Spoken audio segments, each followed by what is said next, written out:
بسم الله الرحمن الرحيم. قال رسول الله صلى الله عليه وسلم الطهور شطر الایمان. جناب رسول اللہ صلی اللہ علیہ وسلم کا ارشاد مبارک ہے کہ پاکیزگی اور طہارت یہ ایمان کا ایک حصہ ہے. طہارت کو، پاکیزگی کو ایمان کا ایک جز کہا گیا، حصہ کہا گیا، جبکہ ایمان تو وہ دولت ہے جس پر اللہ نے آخرت کی نجات رکھی. اب پاکیزگی کا ایمان سے اتنا گہرا تعلق ہے، اس سے معلوم ہوا کہ ایک مومن کی زندگی میں جہاں باقی اعمال کا اہتمام ہے، عقائد کی حفاظت ہے، اسی طریقے سے ایک مومن مسلمان کی زندگی پاک صاف ہوتی ہے. طہارت کا اہتمام نہ کرنا، صفائی ستھرائی کا اہتمام نہ کرنا، بغیر وضو، بغیر غسل، بغیر پاکی کے کئی گھنٹے گزار دینا، یہ اس مبارک دین میں کسی بھی طور سے قابل قبول نہیں. اسی لیے جب بھی وضو ٹوٹ جائے تو حکم دیا گیا کہ انسان کیا کر لے، وضو کر کے تازہ ہو جائے.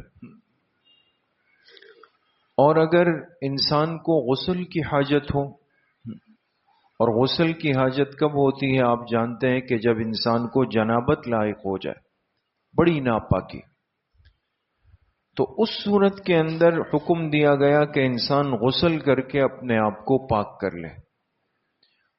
اور اگر ایسی صورتحال ایک مومن مسلمان پر آ جائے کہ اس کو پانی ہی نہ ملے، نہ وضو کا پانی ہے، نہ غسل کا پانی ہے، اور یہاں نماز کا وقت نکلتا جا رہا ہے، تو تب بھی یہ نہیں کہا کہ بھئی چونکہ مجبوری ہے، پانی نہیں ہے تو پانی کا انتظار کرو یا پانی کے بغیر نماز پڑھ لو. تیمم کا حکم دیا. اب تیمم پاک مٹی یا پاک پتھر کو استعمال کرنا ہے جس میں ظاہری طور پر سمجھ نہیں آتا کہ انسان کا جسم کیسے پاک ہوا ہے، لیکن شریعت حکم دیتی ہے، اللہ پاک حکم دیتے ہیں.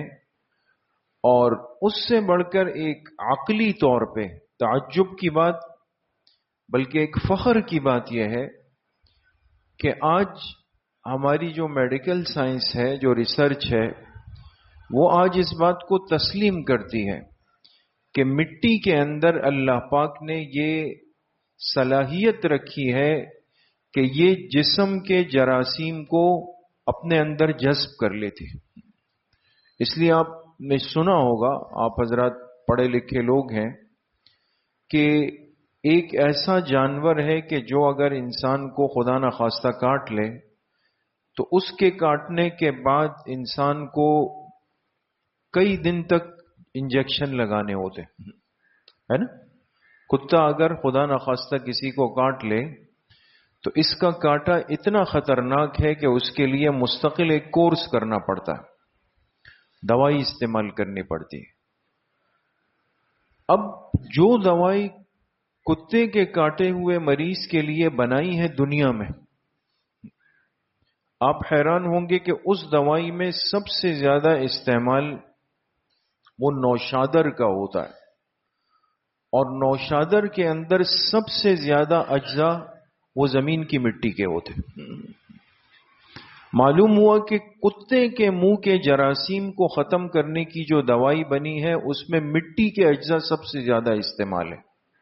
کیوں؟ اس لیے کہ یہ اتنے خطرناک جراثیم کو جذب کرتے ہیں. اور محبوب کائنات صلی اللہ علیہ وسلم پر جو دین اترا، اس نے 1447 سال پہلے کہا کہ جسم ناپاک ہو جائے اور پانی نہ ملے تو مٹی کو اپنے جسم کے ساتھ لگا لو، اس لیے کہ مٹی انسان کے جسم سے جراثیم کو، خرابیوں کو اپنے اندر جذب کر لیتی.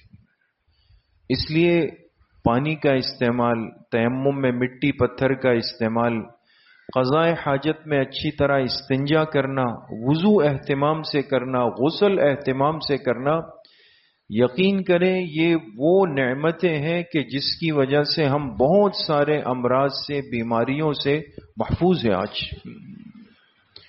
اور جب ان چیزوں میں کوتاہی آنا شروع ہو جاتی ہے تو امراض جسم کی طرف متوجہ ہو جاتے ہیں۔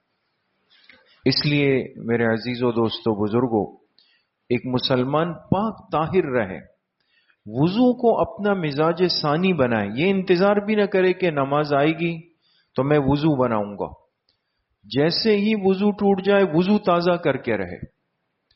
گناہوں کی طرف انسان کے خیالات کا جو ہجوم ہوتا ہے، اس کو ختم کرنے کا آسان ترین نسخہ ہمارے بزرگوں نے لکھا، ہر وقت باوضو رہیں۔ برے خیالات، وساوس، شہوات، یہ آہستہ آہستہ اللہ پاک ختم کرتے ہیں۔ اللہ پاک صحیح عمل کی توفیق نصیب فرما۔ الحمدللہ رب العالمین والصلاة والسلام علی سیدنا۔